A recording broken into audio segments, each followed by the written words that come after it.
주 안에서 한 가족된 빈내리 성도 여러분, 오늘 하루도 하나님의 인도와 보호 가운데 승리하시는 하루 되시기를 바랍니다.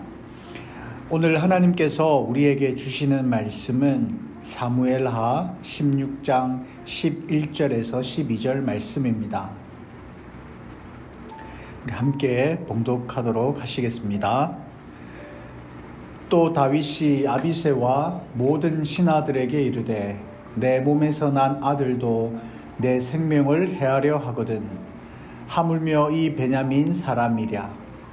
여호와께서 그에게 명령하신 것이니 그가 저주하게 버려두라. 혹시 여호와께서 나의 원통함을 감찰하시리니 오늘 그 저주 때문에 여호와께서 손으로 내게 갚아주시리라 하고. 다윗은 아들 압살롬을 피해 피난 중에 있을 때 일어난 사건입니다. 사울왕의 친척 중 한 사람인 이 시므이를 만나게 됩니다.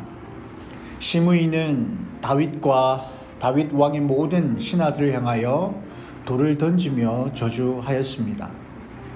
사울의 친족이니 다윗에 대한 악감정을 가지고 있었던 그러한 사람이었던 모양입니다.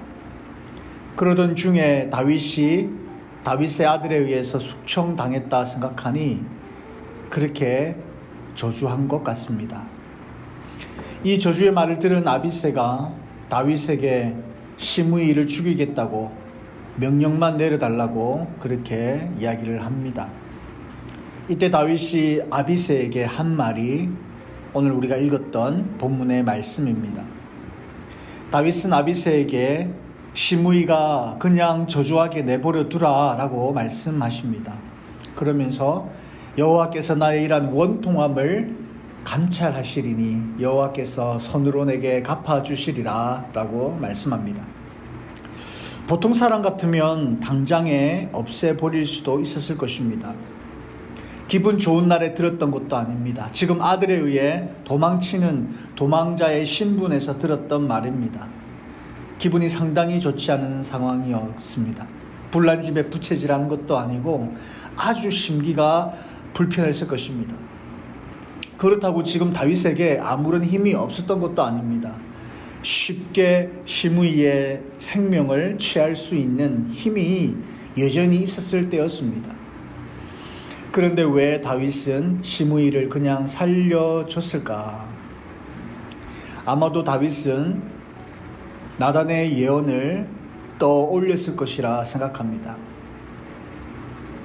나단의 예언을 보면 사무엘하 12장 10절과 11절의 말씀에 다윗의 집에 칼부림이 떠나지 않을 것이다. 집안에 재앙을 일으킬 것이고 수치를 당하게 될 것이다. 이런 말씀을 전했습니다. 다윗은 지금 그가 당하고 있는 이러한 비극들이 어떻게 찾아왔는지를 누구보다도 잘 알았습니다. 다윗이 밧세바와의 간음을 숨기기 위해서 우리아를 살해함으로 하나님께 범죄한 것이죠. 하나님의 말씀을 업신여기고 범한 죄로 인해서 이러한 예언의 말씀 들었던 것이고요. 칼이 내 집에서 영영이 떠나지 아니할 것이다 라는 이 예언이 집안 식구끼리 서로 죽이고 죽는 그러한 골육 상쟁이 일어날 것이다 라는 말씀을 가리키는 것이고, 이 말씀의 예언대로 압살롬이 그의 형 암논을 죽였고요. 지금 압살롬에 의해서 도망자의 신세가 되었고, 나중에 이 압살롬은 아버지를 반역하다가 죽임을 당합니다. 그리고 그 이후에 아도니아도 솔로몬에 의해서 죽임을 당함을 우리가 보게 되죠. 너희 집에 재앙과 환란이 있을 것이다. 너의 처들이 다른 사람이 동침할 것이다. 너의 처들과 다른 사람들이 동침할 것이다. 너는 은밀히 간음했지만 다른 사람들은 너의 처들과 너의 아내들과 백주에 동침하게 될 것이다. 그렇게 말씀하였고 그대로 이루어집니다. 이 불행이 바로 자신의 잘못임을 그는 알았고 하나님 앞에서 겸손히 자신을 돌아보았더라라는 것이죠. 그는 여호와께서 그에게 명령하신 것이니 그가 저주하게 버려두라. 심의의 저주를 하나님께서 허락하신 걸로 그는 받아들입니다. 그러면서 혹시 여호와께서 나의 원통함을 보시고 오늘 그 저주 때문에 나에게 선으로 갚아 주시리라. 그 가운데 하나님의 긍휼을 구하는 모습을 보게 됩니다. 다윗은 하나님 앞에서 아무것도 아닌 자신을 인정하고 있고요. 하나님의 긍휼을 구하는 모습을 보게 됩니다. 혹시 하나님께서 나의 이러한 비참한 모습을 보시고 저 시므이가 한 저주 대신에 오히려 나에게 좋은 것으로 갚아주실지 누가 알겠는가. 무력으로 시므이의 생명을 취할 수 있었음에도 불구하고 그렇게 하지 않고 끝까지 하나님 앞에서 자신을 낮추며 하나님의 뜻을 구하며 긍휼을 구하는 그런 모습을 보게 된다라는 것입니다. 반면에 사울은 그렇지 않았습니다. 사울은 하나님 앞에 범죄했을 때에 자신의 범죄를 인정하지 않았고 더 숨기고 감추려고 했고 변명하기에 급급했습니다. 하나님의 말씀을 거부했고 하나님 앞에 겸손한 자세로 엎드리지 않았고 오히려 자신의 힘으로 문제를 해결하려고 했습니다. 사랑하는 빈내리 성도 여러분, 우리는 살면서 누구나 쉽게 실수를 할 수 있습니다. 하지만 하나님의 사랑을 받는 자, 하나님의 긍휼히 여김을 받는 사람은 겸손히 하나님 앞에서 자신을 돌아보는 사람임을 기억하시기를 바랍니다.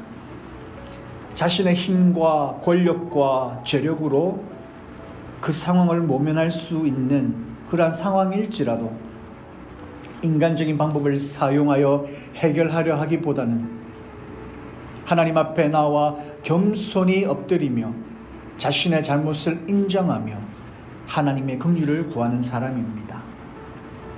그런 자에게 하나님의 용서와 긍휼과 위로가 임하게 될 것입니다.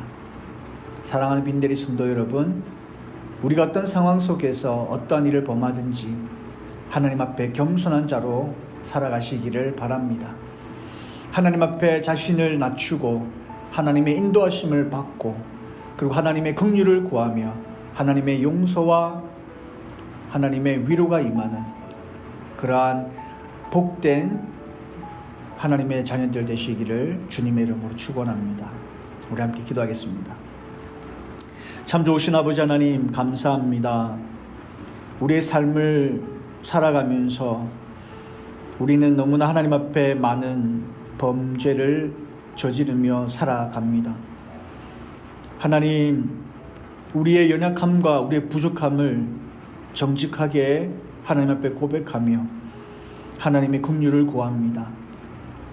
우리가 하나님 앞에서 변명하며 하나님 앞에서 우리의 정당성을 내세우려 하고 사람들 앞에서 그 순간을 모면하려 하는 어리석은 자가 되지 않게 하시고 어떤 상황 속에 있을지라도 하나님 앞에 우리 자신을 겸손히 내려놓고 엎드리며 우리의 잘못을 인정하며 그리고 더 나아가 하나님의 용서와 긍휼을 구하는 주의 백성들 될 수 있도록 인도하여 주시기를 소망합니다.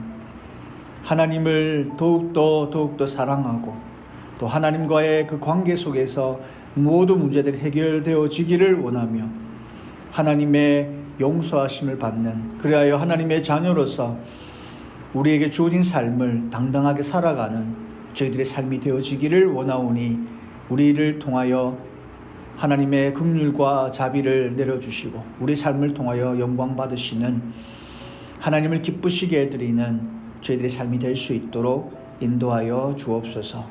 오늘 하루의 삶도 하나님 앞에 의탁하며 시작합니다.